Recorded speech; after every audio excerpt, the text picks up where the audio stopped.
बिस्मिल्लाहिर्रहमानिर्रहीम, अस्सलाम वालेकुम। बात करेंगे ये जो नोटिफिकेशन का मामला चल रहा है, और अब तो इस हवाले से शहबाज गिल साहब और शहजाद अकबर साहब ने कुछ व्लॉग्स भी किए हैं और कुछ इंकशाफात भी किए हैं, दावे भी किए हैं, खबरें भी दी हैं। तो देखें, पहले ज़ाहिर सब लोग यही सवाल कर रहे हैं कि क्या कोई बड़ी गिरफ्तारियाँ हुई हैं, और अगर हुई हैं तो वो क्या हुई हैं। देखें, मामला यह है कि इस पर शहबाज गिल साहब ने बात की है और शहजाद अकबर साहब ने बात की है। अब इसमें मामला यह है कि हमारे पास, यानी मैं अपनी बात कर रहा हूँ ज़ाती तौर पर, मेरे पास इस हवाले से कोई खबर नहीं है, और ना ही मैं शहजाद अकबर साहब या शहबाज गिल साहब की खबर को झुटला सकता हूँ कि वो दुरुस्त बात नहीं कर रहे। उसकी एक वजह तो यह है कि ज़ाहिर है हम इस वक्त सिस्टम के अंदर बिल्कुल इन नहीं है कि हमारे कोई राब्ते हों या हम किसी खबर की तस्दीक या तरदीद कर सकें, और अगर आपके राब्ते हों भी तो भी ये एक ऐसा मामला है जिसकी ऑन रिकॉर्ड कभी भी तस्दीक नहीं की जाएगी, हाँ तरदीद की जाएगी। और देखें, हमने तो मैं अक्सर ये बात कहता हूँ, आप मेरे कई व्लॉग्स में ये मेरी बात सुन चुके हैं, मैंने कई अपनी जो कहीं पे कोई तकरीर की है, गुफ्तगू की है, मैं वहाँ पे इस बात का एतराफ़ कर चुका हूँ कि हमने माजी में बहुत गलतियाँ की, लेकिन ज़ाहिर है हमारे जर्नलिज़म का आगाज़ था और जुमा 8 दिन हुए थे हमें जर्नलिज़म करते हुए और शहर इक़्तिदार में जर्नलिज़म करते हुए, तो हमने उन गलतियों से सीखा। और मैं अक्सर ये कहता हूँ कि अब अगर किसी ने हमें परखना है तो वो उसके पास परखने के कुछ मेयारात हैं, वो हमें देख सकता है। वो मेयारात क्या है?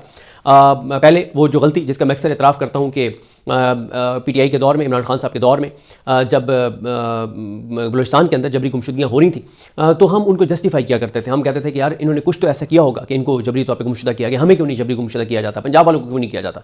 तो खैर, अब जब हम पे वो सब कुछ गुजरा है तो हमें अंदाज़ा हुआ कि ये जबरी गुमशुदगियाँ जो है वो क्यों होती हैं, और हम इस बात का अब एतराफ़ भी करते हैं, एतराफ़ भी करते हैं। और इमरान रियाज साहब जो है वो मारंग बलोच के पास गए थे, बलोच लापता अफराद की फैमिलीज़ के पास गए थे माफ़ी मांगने, मैं उनके साथ था कि ज़ाहिर है हम गलत थे, हम इन जबरी गुमशुदगियों को जस्टिफाई करते थे। अगर किसी ने कोई जुर्म किया है, चाहे उसने KP में कोई रहने वाला हो, बलूचिस्तान में रहने वाला हो, पंजाब में रहने वाला हो, इस्लामाबाद में रहने वाला हो, अगर किसी ने कोई जुर्म किया है तो कानून के मुताबिक उसके खिलाफ कार्रवाई होनी चाहिए। मैं अगर ये ऐसा नहीं है कि मैं कोई गलती नहीं कर सकता, ऐसा नहीं है कि मैं कोई कानून से हट के कोई काम नहीं कर सकता, मैं कर सकता हूँ, लेकिन मुझसे कानून के मुताबिक पूछा जाए, मुझे जो एक प्रोसेस है कानून और आइन का उसके मुताबिक पूछा जाए, बस इतनी सी बात है। ये कोई नहीं कह रहा कि कोई गलत काम कर रहा है तो उसको पूछा ना जाए। तो उस वक्त भी जब मैं आपको ये बताना चाह रहा हूँ कि इस तरह की जो चीज़ें होती हैं उसके ऊपर चाहे आप इन भी हों तो आपको किस तरह का मौक़िफ़ दिया जाता है। जब इमरान खान का दौर था और ये जब DGI सही की तकर्री के मामले पे इख्तिलाफ शुरू हुआ, तो हमने पूछा ज़राए से कि भाई क्या है, तो उन्होंने कहा जी ऐसी कोई बात नहीं है। तो ज़ाहिर है हम उन पे वो जो मौक़िफ़ दे रहे थे, हम समझते थे यार वो दुरुस्त मौक़िफ़ दे रहे हैं, तो हमने भी यही कहा कि ऐसी कोई बात नहीं है। लेकिन बाद में ये साबित हुआ कि वो बात दुरुस्त नहीं थी। और मैं आपको एक चीज़ बता दूं कि मैं खैर इस पर मेरा ये टॉपिक नहीं है, लेकिन मैं इतना ज़रूर आपको बता दूं कि हमारे बारे में इल्ज़ाम लगता है कि हम कोई इंटेलिजेंस एजेंसीज़ के पेरोल पर थे, हमारी उन्होंने नौकरियां करवाई, या हमें कोई वो बुला के और फाइलें दिखाते थे शरीफ ख़ानदान की करप्शन और लूट मार की। तो मैं ये ज़रूर बता दूं कि इन तीनों चीज़ों में कम से कम मैं ये अल्हम्दुलिल्लाह अल्लाह ताला का करोड़ा एहसान है, ये दावा कर सकता हूं कि इन तीनों चीज़ों में मैं कहीं भी नहीं था। ना मैं आज तक किसी इंटेलिजेंस एजेंसी से डायरेक्ट या इनडायरेक्ट 1 रुपये का भी रवादार हूँ, अल्हम्दुलिल्लाह। और ये बात मैं इसलिए भी कर रहा हूँ कि अगर कोई ऐसी चीज़ होती तो अब तक जारी कर दिया गया होता ना कि ये हमारे ऊपर तनकीद करता है, इसने तो हमसे इतने पैसे लिए हुए हैं, डायरेक्ट या इनडायरेक्ट बिल्कुल नहीं, सवाल ही पैदा नहीं होता। ना सिर्फ इंटेलिजेंस एजेंसीज बल्कि किसी भी पॉलिटिकल पार्टी से डायरेक्ट इनडायरेक्ट 1 रुपये के रवादार नहीं, अल्हम्दुलिल्लाह। दूसरा, किसी इंटेलिजेंस एजेंसी ने कभी कहीं जॉब नहीं करवाई, अल्हम्दुलिल्लाह अल्हम्दुलिल्लाह, अल्लाह ताला का करोड़ा एहसान है। और तीसरी जो बात होती है ना, जो हमारे बारे में एक तासुर है कि हमें जो इंटेलिजेंस एजेंसीज़ हैं उन्होंने बुला के और हमें शरीफ ख़ानदान की फ़ाइलें जो हैं वो दिखाई, और उस वजह से हम शरीफ ख़ानदान पर तनकीद करते थे। मैं हमेशा बात कहता हूँ कि मैंने पनामा केस को तकरीबन कवर किया, तकरीबन, यानी कोई 2-3 ऐसी समातें जिस पे मैं अंदर ना जा सका हूँ तो ना जा सका हूँ, वरना मैंने पनामा केस को पूरा कवर किया है। मैंने जो ये जो एहसाब अदालत में चल रहा था, इनका रेफरेंस चल रहे थे, उनको तकरीबन मुकम्मल कवर किया। तकरीबन इसलिए कहता हूँ कि 2-4-5 समातें हो सकता है कि मैं ना गया हूँ। तो फिर इस्लामाबादी कोर्ट में जब अपील आई तो उसको तकरीबन मैंने मुकम्मल कवर किया।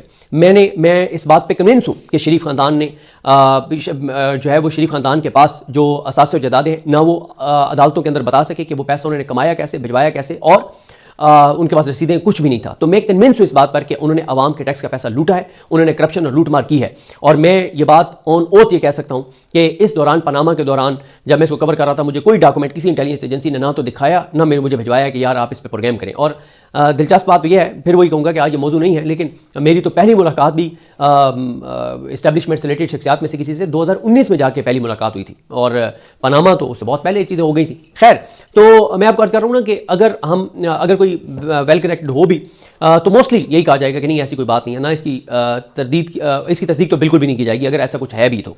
बहरहाल ये शहबाज गिल साहब और शहजाद अकबर साहब ने खबर दी। हाँ, ये ज़रूर मैं आपको कह सकता हूँ, ये मैं ज़रूर कह सकता हूँ कि ये ज़रूर कुछ लोग कह रहे हैं, यानी जो कनेक्टेड हैं, वेल कनेक्टेड हैं और ऐसे वेल कनेक्टेड हैं कि उनको कुछ ना कुछ उनके पास इंफॉर्मेशन आ जाती है, तो वो ये ज़रूर कहते हैं कि बहुत सारी जगहों पे सब अच्छा जो है वो नहीं है। अब चल क्या रहा है ये अल्लाह की ज़ात बेहतर जानती है, हमारे पास इस हवाले से कोई इन्फॉर्मेशन नहीं है। और इसके बाद इमरान खान साहब देखें, मेरा ख्याल है कि मंगल से पहले नोटिफिकेशन जो है वो, मेरा तो ये ख्याल है कि हो जाएगा। उसकी वजह यह है कि या मंगल से पहले नोटिफिकेशन हो जाएगा या यह है कि मंगल को इमरान खान साहब की फैमिली से मुलाकात जो है वो नहीं होगी। अलीमा खानम साहबा इससे पहले बता चुकी हैं कि उनको क्या बताया जाता है कि मुलाकात क्यों नहीं करवाई जाती। मैं इसलिए बात कह रहा हूँ कि आप नजम सेठी साहब का, मैंने वो किस्मत खान ज़िमरी का देखा एक क्लिप जिसमें नजम सेठी साहब ये कह रहे हैं कि उन्होंने एक वाक़या सुनाया कि जब 9 मई हुआ तो उस वक्त शायद साहिर शमशाद साहब को कहा गया कि आप हिम्मत करें तो जो है ना कुछ ना कुछ कर देते हैं इदारे के अंदर आर्मी चीफ के ख़िलाफ़। तो नजम सेठी साहब ने भी दबे अल्फाज में कहा है कि इमरान खान से इसलिए मुलाकात नहीं करवाई जाती कि कहीं इमरान खान कॉल ना दे दें और अवाम सड़कों पर ना आ जाए। और इस दौरान जो नजम सेठी साहब ने कहा कि जो ट्रांसफ़र पोस्टिंग होनी है, तरक्कियाँ होनी है, तकर्रियाँ होनी है, उसके ऊपर कोई चीज़ जो है वो उसके ऊपर डिस्टर्बेंस जो है वो क्रिएट हो सकती है। तो मेरा ये ख्याल है कि देखें, मंगल है तो बहुत इंपॉर्टेंट। आप ने देखा कि सोहेल आफरीदी साहब ने कल अपनी यूथ को बुलाया और उनको कहा कि आप तैयारी करें। आप इस वक्त तहरीक इंसाफ के लोगों को देख रहे हैं कि आप अली हमजा साहबा को ने इंस्ट्रक्शंस दिए हैं, मोइन कुरैशी जो अपोजिशन लीडर हैं वो हदायत दे रहे हैं। सोहेल आफरीदी ने तो अपनी पार्टी को बहुत सख्त कहा है और उन्होंने तो अपने MPs को बहुत सख्त कहा है और यूथ को उन्होंने इंस्ट्रक्शंस दिए हैं, स्पीच की है। और इसी तरह से आप ISF को भी आप वो बुला रहे हैं, उनसे भी बात कर रहे हैं। और आपने जो उनके करीबी जो करीब रहने वाले लोग हैं जिनमें से आपको शफकत अयाज हर जगह पे नज़र आते हैं, आप उनके ट्विटर अकाउंट को उठा के देखें। शफकत अयाज कह रहे हैं कि मंगल सब रास्ते सब काफिले मंगल को अडयाला की तरफ, और वो कह रहे हैं चलो चलो अडयाला चलो। वो ट्वीट्स कर रहे हैं कि सरफरोशी की तमन्ना अब हमारे दिल में है, देखते हैं जोर कितना बाजुए कातिल में है। इस तरह के वो ट्वीट्स कर रहे हैं और वो इंस्ट्रक्शंस दे रहे हैं लोगों को, शफकत अयाज अपने ट्विटर से, कि क्योंकि वहाँ पे सर्दी बहुत ज़्यादा होती है तो आप सब लोग गर्म चादरें और स्वेटर और ये चीज़ें लेकर आएँ, इंतज़ाम करके, और खाने पीने की चीज़ें लेकर आएँ। हमने उस वक्त तक वहाँ से नहीं उठना जब तक इमरान खान की बहनों की मुलाकात ना हो जाए। तो इससे अंदाज़ा होता है कि मंगल की तैयारियाँ बहुत ज़्यादा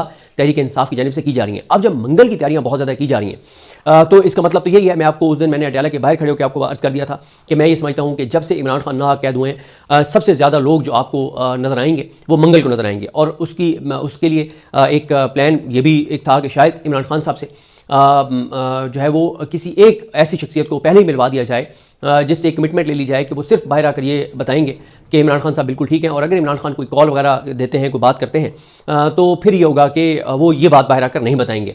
तो इस शर्त पे किसी को मिलवाया भी जा सकता है। लेकिन मेरा ये ख्याल है, मेरी बात तो नहीं हुई किसी से, लेकिन मेरा ख्याल है कि अगर इमरान खान साहब से किसी को मिलवा भी दिया जाता है तो मेरा ख्याल है मंगल को सोहेल आफरीदी खुद भी जाएंगे, उनके MPs भी जाएंगे, पंजाब के MPs भी जाएंगे और एक बड़ा शो होगा, क्योंकि उनका मुतालबा यह है कि इमरान खान साहब से उनकी बहनों को जो है वो ज़रूर मिलवाया जाए। अच्छा, एक टॉपिक और भी है, उस पर भी मैं इसी में जो है वो बात कर लेता हूँ, इसको कंक्लूड करके, फिर वो बहुत इंपॉर्टेंट है वो टॉपिक।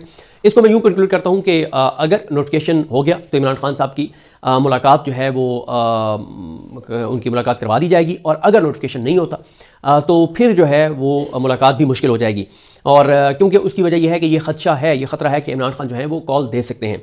और उसकी वजह यह है कि इस वक्त ये निज़ाम नहीं चाहता कि इसके लिए कोई भी नया महाज खुले। देखें, है बहुत बड़ा जुआ कि अगर इमरान खान कॉल देते हैं तो दो चीज़ें हो सकती हैं, या तो यह है कि वाकई इतनी बड़ी तादाद में लोग निकल आएंगे, इतनी बड़ी तादाद में लोग निकल आएंगे कि किसी ने तसव्वुर भी नहीं किया होगा, और या फिर ये होगा कि तहरीक इंसाफ की जो सख्त इंटरनल लड़ाइयाँ हैं और जिस तरह की सूरत हाल है और जो एक लोगों में खौफ भी है साने 26 नवंबर की वजह से, मुरीद की वजह से, तो शायद ये भी है कि फिर लोग इतनी बड़ी तादाद में ना निकले।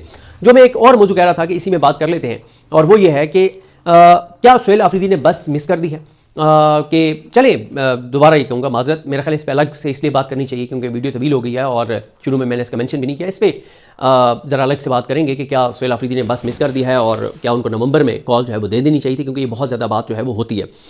तो बहरहाल इस हवाले से स्पेकुलेशंस बहुत ज़्यादा हो गई हैं, अफवाहें बहुत ज़्यादा हो गई हैं और दावे बहुत ज़्यादा किए जा रहे हैं नोटिफिकेशन के हवाले से। आइनी और कानूनी तौर पर नोटिफिकेशन अब तक हो जाना चाहिए था, और मैं बहुत तफसील से अपनी लास्ट वीडियो में एक्सप्लेन कर चुका हूँ कि अगर नहीं भी हुआ तो कोई मसला इसलिए इस सिस्टम को नहीं है कि ये मामला अगर कहीं चैलेंज होना है तो वो आइनी अदालत में जाना है, हाजी अमीन मुल्तानी के पास जाना है, जस्टिस हसन अजहर रिजवी के पास जाना है, जस्टिस रोज़ी खान के पास जाना है, जस्टिस के आगा के पास जाना है, जस्टिस अली बाकर नजफी के पास जाना है, तो जस्टिस अरशद हुसैन के पास जाना है। तो इन जजेस के पास ये मामला जाना है, तो अगर इनके पास जाना है तो फिर आपको पता ही है कि क्या है इसका मतलब, कोई आप नहीं कह सकते कि कोई मसला हो सकता है। तो नोटिफिकेशन होना अब तक हो जाना चाहिए था कानूनी तौर पर, आईनी तौर पर। 100% ये बात दुरुस्त है, मैं इससे इत्तफाक करता हूँ। अगर नहीं हुआ तो इसका मतलब ये नहीं लिया जा सका कि बहुत बड़ी चीज़ जो है वो कोई ऐसी चल रही है। मैं कम से कम ज़ाती तौर पर नहीं समझता बड़ी चीज़ से मुराद यह है कि मियां नवाज शरीफ डट गए हैं, अड़ गए हैं, या शहबाज शरीफ नहीं कर रहे, या जरदारी इसकी मुखालफत कर रहे हैं, ऐसी कोई बात नहीं है। और तीसरा यह है कि हाँ, ये ज़रूर है कि कुछ ना कुछ तो है जिस वजह से नोटिफिकेशन जो है वो अभी तक नहीं हुआ। क्योंकि हमने देखा है कि जब भी इस तरह की पोजीशंस के ऊपर स्पेकुलेशंस होने लगती हैं तो फिर क्या होता है कि बहुत टाइमली चीज़ें कर ली जाती हैं। मैं आपको एक वाकया भी सुना देता हूँ। इमरान खान साहब से हमारी मुलाकात हुई तो इमरान खान साहब ने मुलाकात हुई थी तो उन्होंने हमें बताया था कि कहते हैं कि मैं एक दिन वज़ीर-ए-आज़म ऑफिस गया, तो मैं जब गया तो आगे मेरे कुछ वज़रा मौजूद थे और उन्होंने फ़ौज की 2 शख्सियात का नाम लिया जो दोनों इस वक्त रिटायर हो चुके हैं। और उन्होंने कहा कि जो है वो शख्सियात भी मौजूद थी। और मैं जैसे गया तो मुझे कहा उन्होंने कि जी वो आप ये पहली जो एक्सटेंशन थी जनरल बाजवा साहब की, उसकी बात हो रही है। तो कहते हैं कि उन्होंने मुझे कहा कि आप ना जनरल बाजवा साहब की एक्सटेंशन का वो कर दें, नोटिफिकेशन कर दें, अनाउंस कर दें, नोटिफिकेशन अनाउंस कर दें। तो इमरान खान ने कहा कि मैंने उन्हें कहा कि यार अभी तो बहुत टाइम पड़ा है, तो इसकी क्या ज़रूरत है कि मैं अभी से, आप कह रहे हैं कि मैं अभी से जो है वो अनाउंस कर दूँ। तो इमरान खान कहते हैं कि मुझे उन्होंने कहा कि जैसे जैसे आर्मी चीफ की रिटायरमेंट के दिन का टाइम करीब आता है तो इदारे के अंदर एक लॉबिंग भी शुरू हो जाती है, चीज़ें शुरू हो जाती हैं और उससे फिर ना इदारे के अंदर चीज़ें ठीक नहीं रहती। तो आप इसलिए आप अभी से जो है वो उनकी एक्सटेंशन के वाले से अनाउंस कर दें कि मैंने उनको एक्सटेंशन देने का फैसला कर लिया और नोटिफिकेशन भी कर दें। तो ये हमें खुद इमरान खान साहब ने ये बात बताई थी।